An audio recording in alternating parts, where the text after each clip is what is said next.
Right. Welcome to today's episode of Disrupting Doctors' Careers. So, for many of us, when we made our decision as to what career pathway to choose, especially coming out of school or going into university, the question was always, do I do medicine or law? So, we have someone who's done both. which we know that doctors, lawyers do because they can, and actually there's loads of wealth of opportunity in both career pathways. And to discuss this topic and to really give her unique insights into this incredible journey, we've got Dr. Urmila Roy, who is a doctor and a barrister, and she's practicing family law. So welcome, thank you so much for Yeah. joining us. Hi. So Thank you for inviting me along. Thank you. awesome, awesome. So, I mean, let's get started because the journey started with medicine. Why did you decide to do medicine in the first instance? Yeah, I think it was always a path that was laid out. It was parents, our culture, and a genuine interest, I must say. So I don't entirely hold my parents accountable for that decision. That was also mine. All the usual reasons that we go into: job security, help people. I know that's really trite. Interest, prestige, all of the good stuff, really.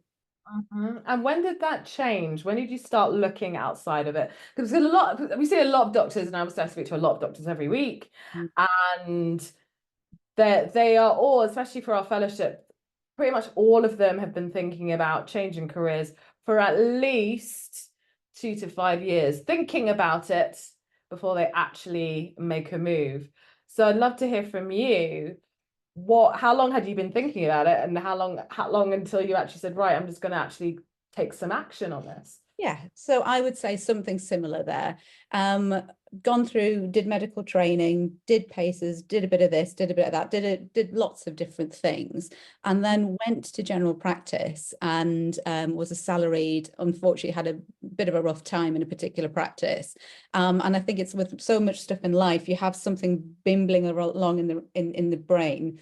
And then some kind of catalyst comes along and makes you think, okay, something has to happen.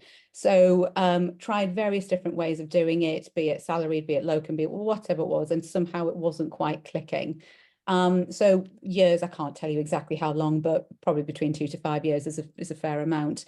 And actually, it was the opportunity that came along that really, really kind of cemented the deal. Full disclosure, my husband's a barrister, and he said, well, look, if you're willing to retrain, there is a job waiting for you, if you're willing to go through that. And I think the opportunity arose, and also I'd got to such a point, at a low point, that I thought, right, well, anything is better than what I'm doing Mm, now. And mm, so went with it. But at the same time, because if you're in your mid-30s changing careers, you've got to still pay the bills and the childcare, et cetera, et cetera. I still had to maintain a medical practice. And I still do now because it's quite a good USP to be able to say that I'm still a practicing medic. Great. Tell us what USP means. So unique selling point, which I'm sure you guys know very, very well. Yeah, no, absolutely. No. I mean, I totally hear that. And it is those life events, those big wobbles, those actually, I'm saying no to this now moments that do get you actually, yeah, walking with your feet, literally. And so it's interesting that I mean, it's interesting, but not unsurprising, especially if your partner was already in the legal practice. And so I guess my next question is, how did you know that that was the right step for you? Yeah, good question. So I think it was because I knew the good, but the bad and the ugly. And I think I went in with my eyes fully open. The problem is when you've got people who are in distress, and anything Mm-hmm. will do, and that's not necessarily how it should be approached. As long as you know, yes, these are the issues, and as long as you're prepared to take that step, then fine. And I think so. I realized actually that I knew full well that there's good points, there's bad points, and that's how I knew that I was fully aware of how difficult it was to retrain, fully aware of the self-employment and all of the issues there, and said, you know what, I'll be fine. And there's a reassurance at the time, and this was in 2019 when I started retraining. I said, whatever happens, if career at the bar just doesn't work out for one reason or another, I fail my exams, I'm hopeless or whatever, I can still go back to medicine. There was always a knowledge of a fallback plan that kind of kept me going. I know it's not so easy now because now doctors are out of work in a bizarre turn of Being made redundant. Can you I believe? know, yes, quite. Can So you believe it is it is really shocking. And now I hate, because actually we were talking about this at our Doctors in Industry Fellow retreat yesterday, because again, financial security is still really important to doctors. But then one of the doctors who ex doctor who came to speak, who's currently working in go-to-market strategy for an AI and coaching company. You know, again, that person as well is looking at other career options at the moment. And he said, well, you know, where I am at the moment, I just realized that actually medicine is one of the better, secure, you pretty much got a job wherever you go career compared to the real world. Where it is literally dog eat dog. There's no guarantee about anything. It isn't all like roses and meadows. And actually, you do need the skills to survive in that environment, which actually can also be quite rewarding. But as you said, it's about going into this with your eyes wide open and like having those kind of risk mitigation plan Bs, plan Cs for if whatever reason it doesn't work out. Because I know a lot of doctors are kind of worried that it won't work out, so why do it in the first place? And it's actually, what is the cost of you not doing anything? Precisely. Higher. Exactly. And I know it's a really odd thing about doctors is that we take risks all the time in terms of our decision making. Every time you make a clinical decision, that's a roll of the GMC dice. But when it comes to our own selves, we're very, very risk averse. And it's amazing how many people I've spoken to who just cannot, the risk is perceived as higher than it actually is, because at the end of the day you may spend a lot of money on a course and you may fail it or whatever, but that money will eventually come back. Like you say, the cost of not doing something is more difficult. And if it's surprising. I used to work in housing law, and it's amazing how much you can get away with not paying your mortgage before you are evicted. So I think we have a very high standard of living that we have to be able to, I don't know, private school, for example, or this, that, and the other, when actually your average Joe lives here. And the worst that will happen is that you go down here, but you're very rarely like to go here. So our expectations out of life are very, very removed, I think, from the average person. And therefore our risk of losing that is perceived to be far higher than it actually should be. I think absolutely. I mean, we all live in our own bubbles, don't we? Exactly. Absolutely. And sometimes the things that I hear people say, I'm like, oh, wow, you know what? If your kid doesn't go to private school, they're still alive. So don't worry about it. Do you see what I mean? But our expectation, because you have the lifestyle creep and all lifestyle creep. Yeah. Exactly. Yeah. No, I think you've really raised a valid point. But at the end of the day, it still doesn't validate how people genuinely and emotionally feel about what's happening around them and what's important to them. And I guess that as a barrister, like you work with what you're working with, right, at the end of the day. And even if you say, oh, it's not really that bad compared to what it could be, it still doesn't really connect with that person because they're in this other bubble that's completely unrelated to that reality.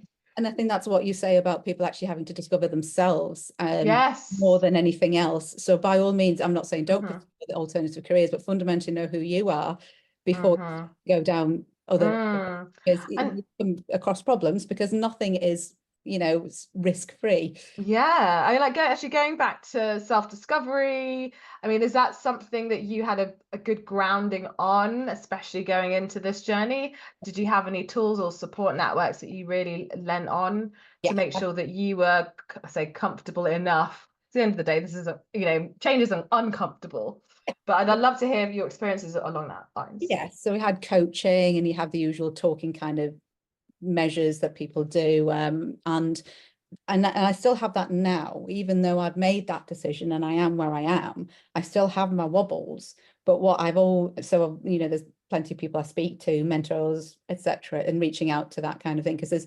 there is still the medic in me that doesn't quite understand when I go to court and the things that, you know, lawyers argue about and things and what have you. There is always a wobble to be like, oh, have I made the right decision? Oh my goodness. And I absolutely have. But what you raise a totally valid point, that you need that support network, be it a good, I don't know, friend, pastor, counselor, whoever it is, it doesn't matter.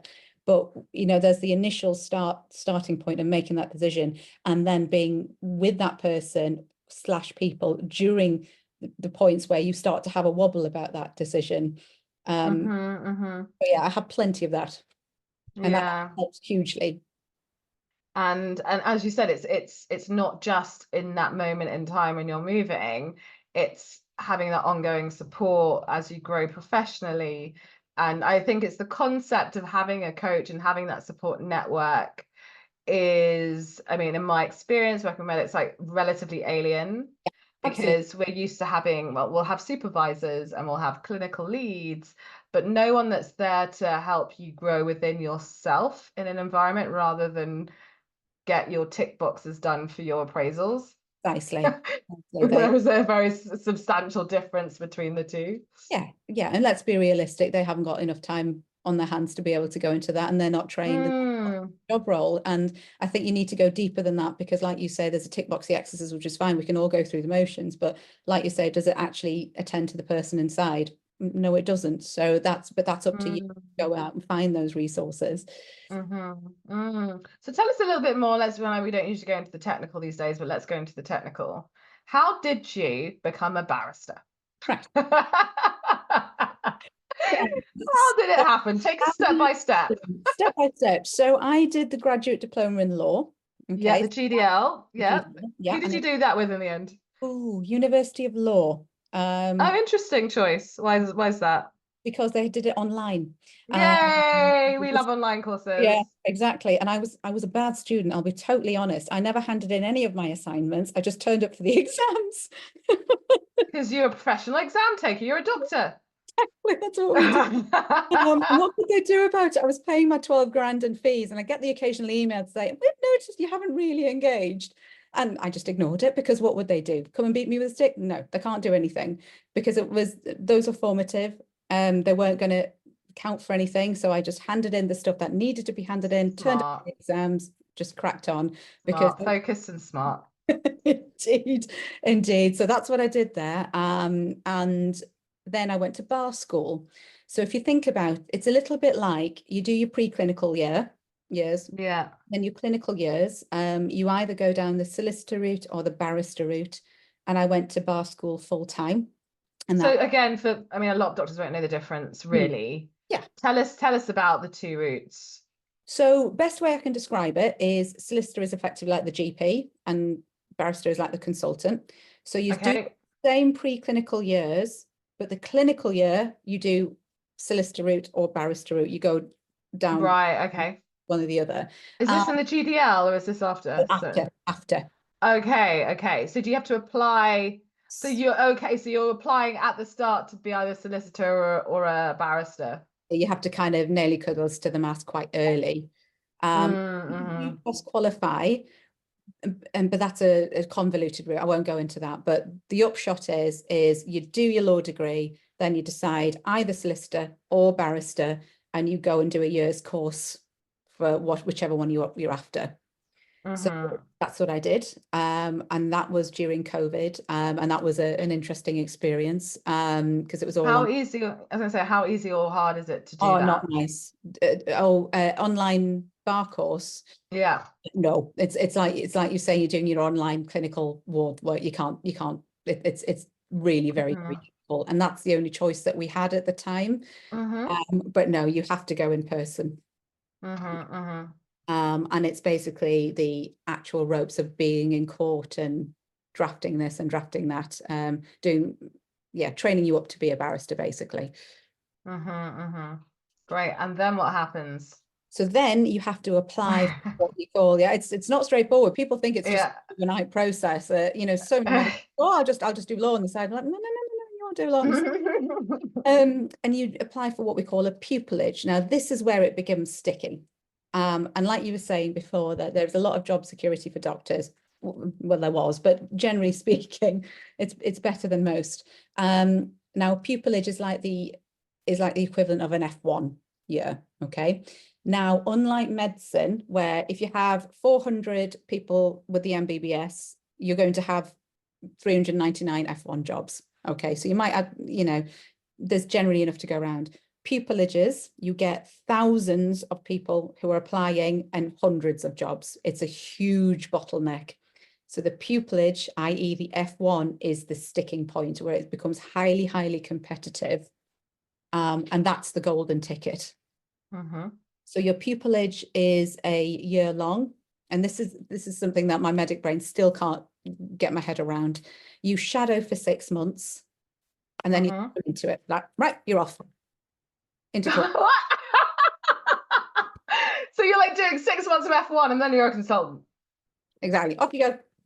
Whoa. I know, indeed. And off you go. And then you do that for 6 months. And if your supervisor thinks you're adequate, good enough, you signed off, you're a barrister. 6 months in court, and then you're a barrister. Can you believe that? And then you're like a partner and you can apply to be a... No, it's partners are different because that's the employed, that's solicitor. Okay. No, you are. Yeah, you're in self-employed business, right? You're a self-employed individual. Yeah. That's it. So 6 months of watching, 6 months of doing, somebody gives you a ticket, you're qualified. Mad, isn't it? Oh my gosh. And then what? Yeah. And that's it. And that's it where the creativity comes in, because there is no such specific, if I want to be a specific kind of lawyer, this is the training route, membership exams that I do, these are the courses that I do, these are the audits. There's none of that. They say you don't pick the law picks you. So it's what lands on your desk. So let's just say I do road traffic accidents or something like that. Yeah. I do, that lands on my desk and another one lands on my desk. And after an arbitrary period of time, I decide, oh, I'm a specialist in road traffic accidents. That's how it goes. There's no path. And that's what might be very difficult for people who have been so used to being on an imposed treadmill of some kind. That's the uncertainty is very unnerving. So how it works. So I'm a family barrister simply because that's what the work has been assigned on my desk. That's what I do most of. So therefore I call myself a family barrister, but I have done no such MRC, whatever the exams would be, because they don't exist. You've just done a lot of, or that's what you're interested in, and that's what's coming on your desk the most, and that's where you want to position yourself. Precisely. And you're also a doctor. I mean, like, tell me more, like, does that sell? Does that sell? Yeah, it's early days. I think it does sell. It does sell. I think so people obviously make the assumption that I do clinical negligence, which is a fair assumption to make. Clinical negligence is a really niche part of the law. A bit like saying like pediatric neuro-oncology. It's super neat. And you have to do your time doing several other things before you get into it. So I think eventually it will pay dividends, but I think at this stage, because I only fully qualified a year and a bit ago, not at this stage, but I think it's about people getting to know who of you. So no, at this current point in time, no, it doesn't pay huge dividends, but it's the long game. This is the thing you've got to look at. Interesting. And so how do you market yourself? Good question, with great difficulty, because it's really not in my vein to do that. So I have to have a LinkedIn profile, which I found really bonkers, which I didn't like. Wow. I don't like LinkedIn.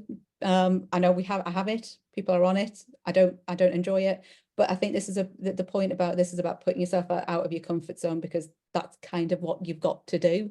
And I've spoken at a couple of things about certain things that lawyers don't know anything about, but I can as a medic comment on, and doing stuff like this. But I think this is difficult because in medicine, your work comes to you. You rock up on the ward, you rock up to clinic, it's all there.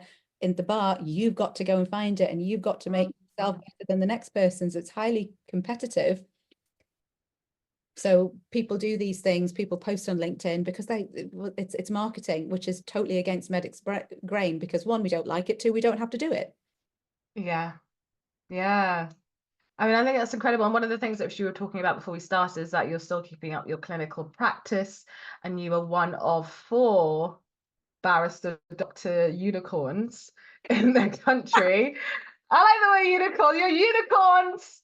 There's 4 of you that are essentially dual practicing. So tell me more about why you made the decision to do that, to keep going in some respects. Yeah, so I think, yeah, good, against my initial judgment, but I think it's about using what you've got. So I am very lucky. The thing with general practice is that you don't have to do a huge amount to stay on the register and to stay licensed, as long as you can do your CPD and long as you can do that. So that's what's one of the beauties of general practice is. It's unlike, say, an orthopedic surgeon, which you still have to do thousands of, hip operations to be competent. So I think it's about using what's in your armory. Now, if I'd been a neurosurgeon, I wouldn't have been able to do the 2. You just can't, and that's fine. But I could. I had that at my disposal, so why not use it?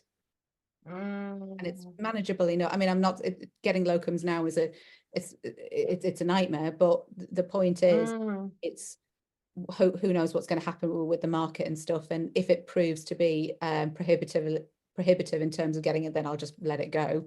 But I was able to, so I found a way. I didn't. It's not easy. Yeah, but it didn't land on your lap, and yeah. And I think that's, again, it's a mindset thing, isn't it? If you really want something, you're going to continue exploring. So actually, I need to find something that suits what I'm looking for and what I need, and it's not going to be packaged and nicely handed over to me in that sense. But it is about, again, going back to the clarity piece that I always knock on about, being clear as to what you need, so that when sometimes these things, and this actually, I'm going to go off on a rant, but opportunities are everywhere, right? Opportunities in life, opportunities in careers. And when doctors, particularly, they are looking for other options, like, to be honest, the vast majority, as we were talking about earlier, are moving because not that they don't like medicine, they don't like the system. And that's one of the things I realized very early on in my journey. It wasn't the medicine that was the problem. It took me leaving the country and doing medicine in South Africa to realize that was the issue, and it wasn't just choosing the wrong career path. And then, but the problem is, because everyone's burnt out and stressed and depressed, they don't see what's in front of them.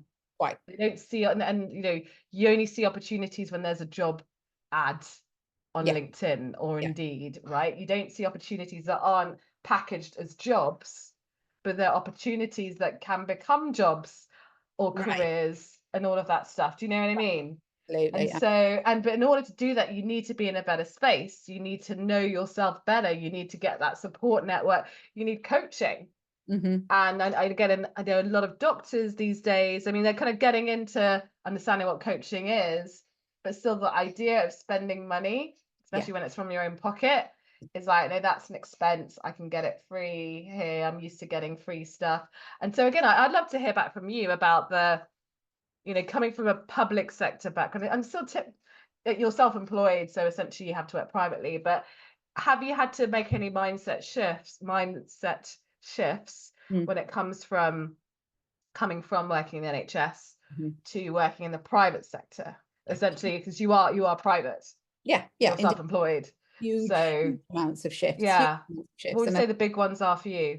So I think going from an NHS to a self-employed mindset, but similarly, it's a really bonkers situation because we're also at the mercy of lots of governmental influence, the way things work. So, and this will vary according to which part of law that you do, but I do family law, which is children that are getting removed into, or whatever, and that's all government funded.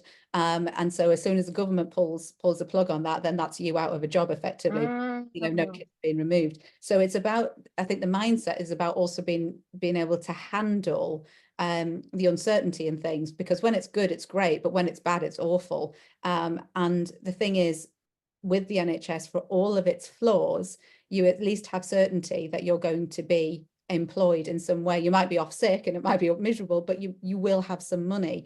And I think there's a lot of investment that I've done personally to be able to so such as coaching, mentoring, whatever, to be able to cope with the huge difference and the leaving the comfortable situation that the NHS provides.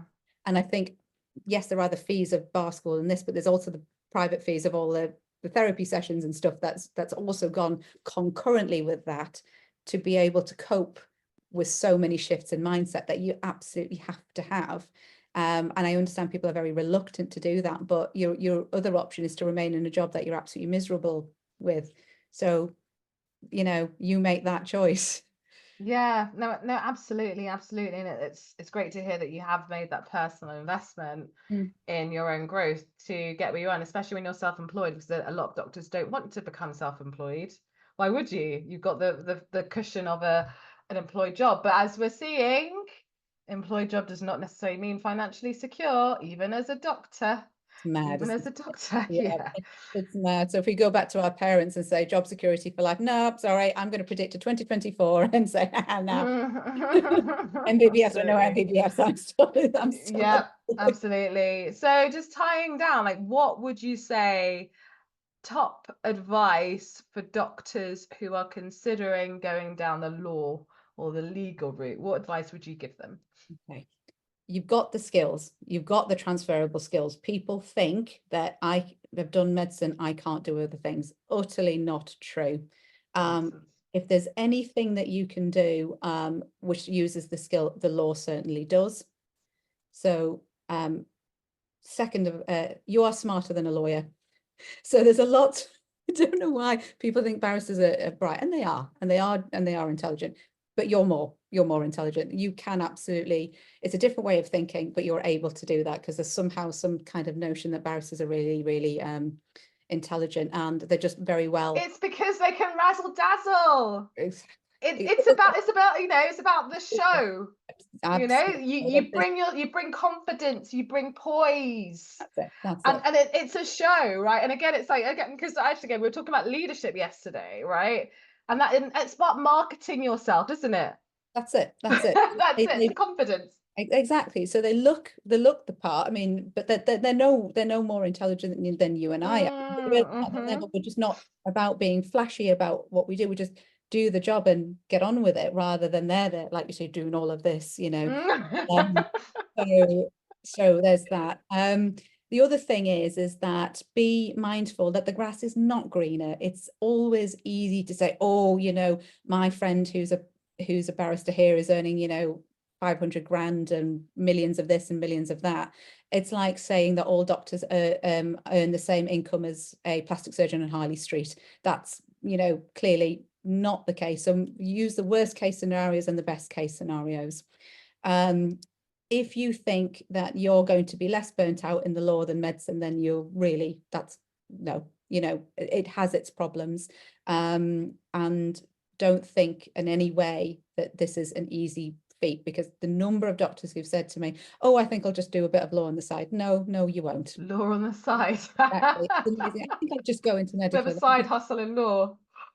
Exactly. And I think you need to be mindful of the fact, I think medics, because they're in their own bubble, can be a little bit, I don't know, convinced that theirs is the only hard job. And no, it isn't, is the short. This is not an easy one at all. So just be mindful. I'm not saying that you're not intelligent enough to do it, because of course you are. Of course you are. But just be wary, just be aware that's it. And at the same time, I'm going to caveat that with all of the issues in terms of redundancy. But at the time when I made the decision, your fallback plan, you are still safe. Whatever happens, you are still safe. You can still work. The bills will be paid. And, you know, if you go into a fray into law, find it's not for you, you wouldn't be the first. Just go back. Your ego is a bit hurt. Doesn't matter. Find something else, because there's a billion and one things to do, right? Exactly. Really, thank you so much for your time and opening up your mind. I'm sure that so many doctors will find so much value from your pearls of wisdom and your lived experience. If they want to ask a few more questions, what is the best way to get hold of you? My email, I guess. Just drop me a line by email. Okay, brilliant. Well, thank you so much for your time, Urmila, and happy barristering and doctoring. Absolute pleasure to meet you. Absolute pleasure to meet you. Thank you so much for